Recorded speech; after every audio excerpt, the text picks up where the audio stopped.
from mom's 70th. It was really Meghan Markle. the photo Photo gate from mom's 70th. It was really innocent, which is so crazy. Mom and Meghan have been friends for some years now, and they have a really sweet relationship. We took a photo, and then I think we were all going through them. We're all communicating about like what we're going to post. We're never ones to post without permission. We are like, it's not who we are. We're very respectful. Yeah, like we have the craziest, funnest photos from that night, but we were posting just like fun photos, and so dignified photos. We were totally, we were told that it was totally cool to post, and then after it was posted, I think they realized it was Remembrance Day, and they didn't want to be seen at a party, even though it's already up. Mm-hmm. And then taken down. And then I think they realized like, oh, this was so silly. And they did baby to baby right before. Well, they it's did like a charity carpet event. So like that was fine, but maybe not partying and dancing on the dance floor and whatever. So we took them down because we're to respectful. Respect Remembrance Day. Yes. And then you just got to laugh at like the situation sometimes and just like lighten it up and be, if everyone's taking it. Harry and Meghan at Kris Jenner's party. Separating facts from tabloid spin. Let's cut through the noise and lay out exactly what happened, step by verifiable step, because the tabloids are banking on you not doing that. Harry and Meghan attended a private birthday celebration for Kris Jenner in Los Angeles. Not London, not Windsor. Los Angeles, where they live, where they're allowed to exist, where a party is just a party unless certain people decide otherwise. Photos surfaced briefly on social media, then disappeared, and suddenly the Express and its ecosystem of outrage decided this was a national crisis. But here's what actually matters.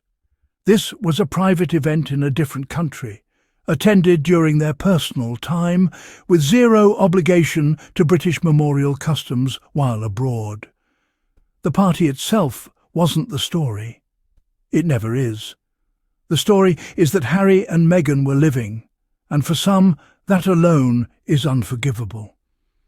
Kim Kardashian has now confirmed that before any images went public, that the Sussexes later reconsidered the timing out of respect for Remembrance Day and requested removal, which happened immediately. Markle.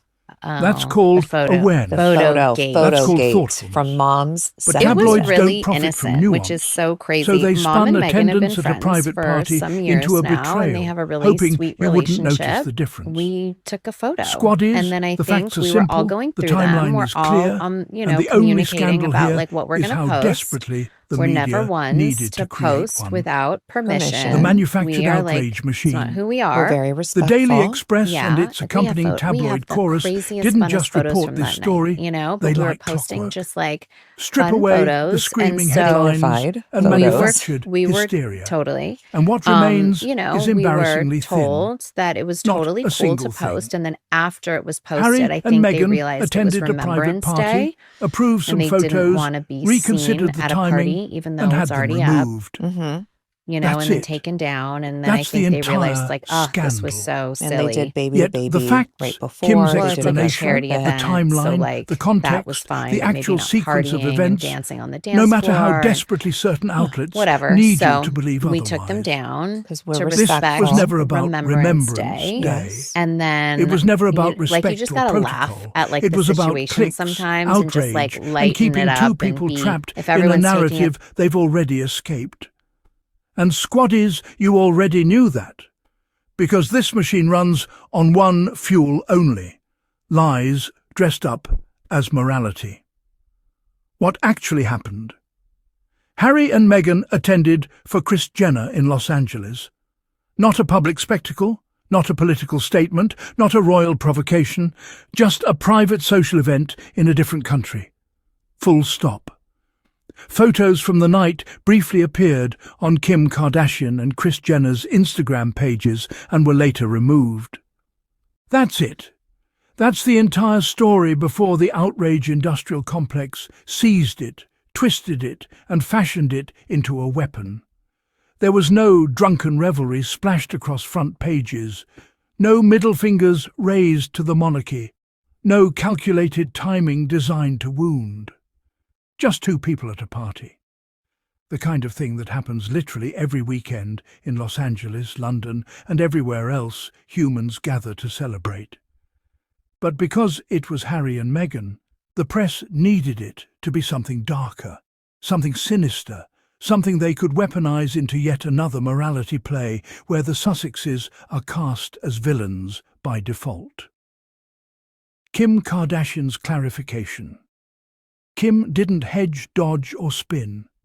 She was clear and precise, which is exactly why her explanation is so inconvenient for the tabloids. She stated plainly that Harry and Meghan initially gave approval. That single fact alone obliterates the idea that the Sussexes were careless or dismissive. There was consent, communication, and mutual respect from the start, not chaos or arrogance. Then came the moment tabloids pretended was a crime. Once Harry and Meghan realised the timing overlapped with Remembrance Day in the UK, they, not because of backlash, not because anyone demanded it, but because they didn't want images from a private party to distract from a day of remembrance. So the photos came down. That isn't scandal. That's conscience. Even Kim herself admitted that in hindsight it felt like an overcorrection. They weren't even in the UK. The event was private. The images already existed elsewhere. Yet Harry and Meghan still chose to err on the side of sensitivity. That is not arrogance. That is awareness, and it's something their critics consistently lack. The double standard at play. Let's stop tiptoeing around the truth. That same weekend, celebrities attended galas, award events, and fundraisers.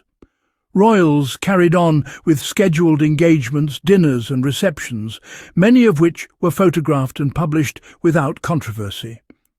This happens. Yet, when Harry and Meghan quietly exist outside the UK, suddenly it's treated as a moral emergency. Why? Because they are judged by standards no one else is forced to meet. Standards designed not for respect, but for punishment.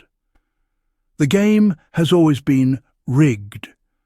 Other royals attend events during sensitive periods without facing interrogation. Celebrities live their lives without having their calendars cross-referenced against UK observances.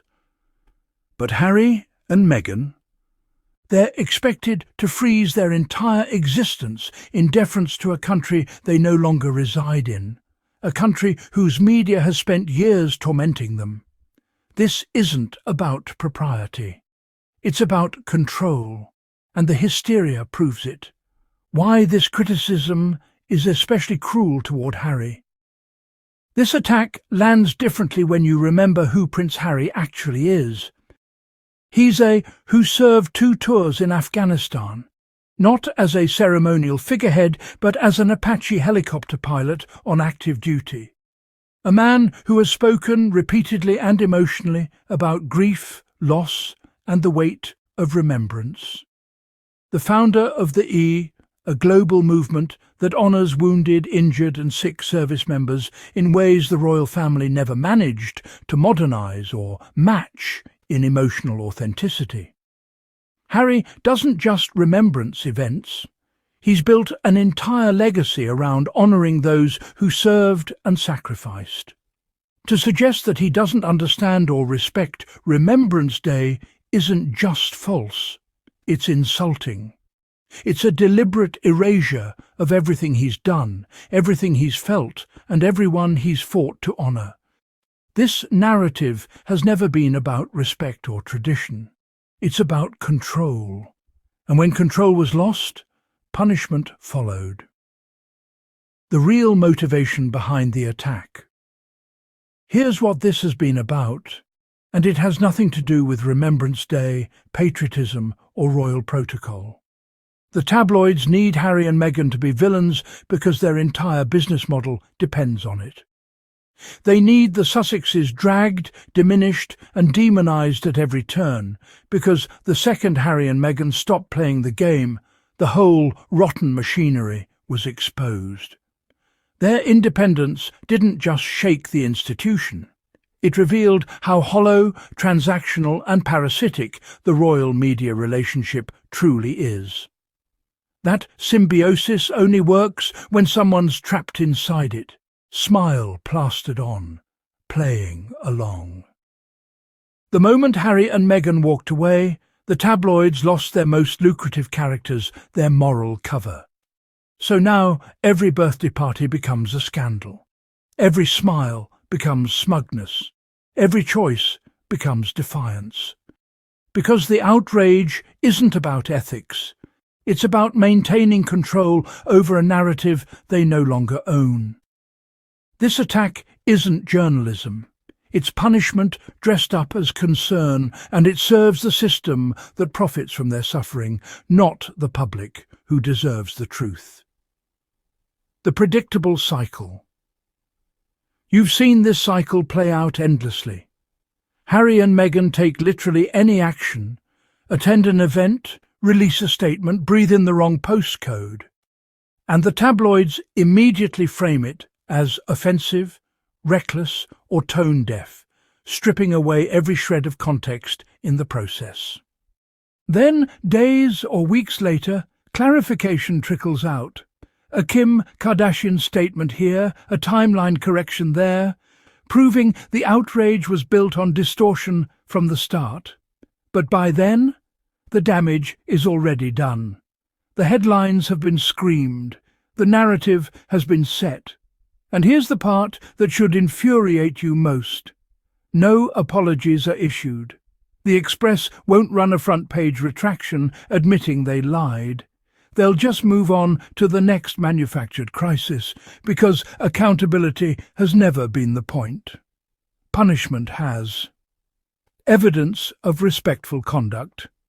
Let's be absolutely crystal clear about what the facts actually demonstrate here, because the tabloids are banking on you not paying attention to the details. That's not the behaviour of people acting recklessly or dismissively. That's communication. That's respect. That's doing exactly what you're supposed to do in that situation. Then, entirely of their own volition, once they realised the timing overlapped with Remembrance Day. Nobody forced them. No publicist panicked. No palace demanded it. The course correction came because they didn't want a private moment to overshadow something meaningful. And here's what absolutely guts the entire manufactured scandal.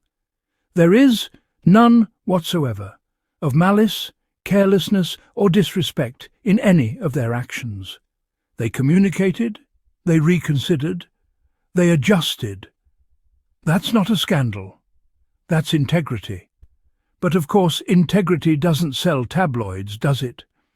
The bottom line, and don't let anyone gaslight you, Harry and Meghan asked permission. They acted respectfully. They reassessed and corrected course on their own terms.